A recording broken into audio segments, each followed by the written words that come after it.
Chittagong customs হাউসের গত বছরের চেয়ে এবার প্রায় ৬.৫ কোটি টাকার বেশি রাজস্ব আদায়ের রেকর্ড গড়েছে।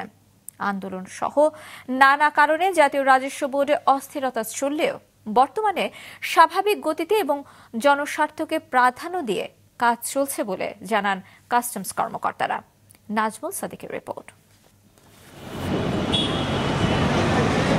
এককভাবে দেশের সবচেয়ে বড় শুল্ক পয়েন্ট চট্টগ্রাম কাস্টম হাউস গেল অর্থ বছরে রাজস্ব আদায় করেছে রেকর্ড ৭৫,৪৩২ কোটি টাকা।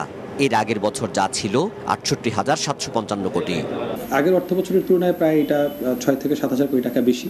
এটা প্রবৃদ্ধি প্রায় 10%-এর মতো। বিগত অর্থ বছরে তার আগের অর্থ বছর থেকে যেহেতু আমরা সারপ্লাস করতে পেরেছি, আমাদের আশা এবং লক্ষ্য থাকবে যে বর্তমান অর্থ বছর আমরা বিগত অর্থ বছরের থেকে আবার যেন বেশি প্রবৃদ্ধি অর্জন করতে পারি। আমরা তো বেসিক্যালি 24/7 সার্ভিস আমাদের আছে, সেগুলি চলছে।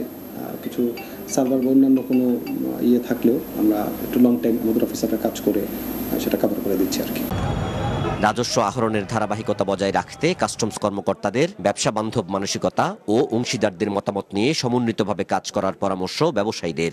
ব্যবসা বান্ধব নীতিমালা যেভাবে প্রণয়ন করবে, এরপর আপনার ট্যাক্স নেট যেটা আমরা বৃদ্ধিকরণের কথা বলছি, যে শুধু যারা ট্যাক্স দিচ্ছে বর্তমানে তাদের উপর শুধু ট্যাক্সের বোঝা চাপায় না দিয়ে যারা ট্যাক্স দেওয়ার উপযোগী আছে আরো দেশের বাইরে, নেটের বাইরে যারা আছে ওদেরকে এখানে আনতে হবে। কাস্টমস এবং রেভিনিউ বাংলাদেশের যেখানে অর্থনীতির হার্ট, সেখানে আমি আন্দোলন করতে গিয়ে কোথায় যাচ্ছি সেটা স্মরণ রাখতে হবে।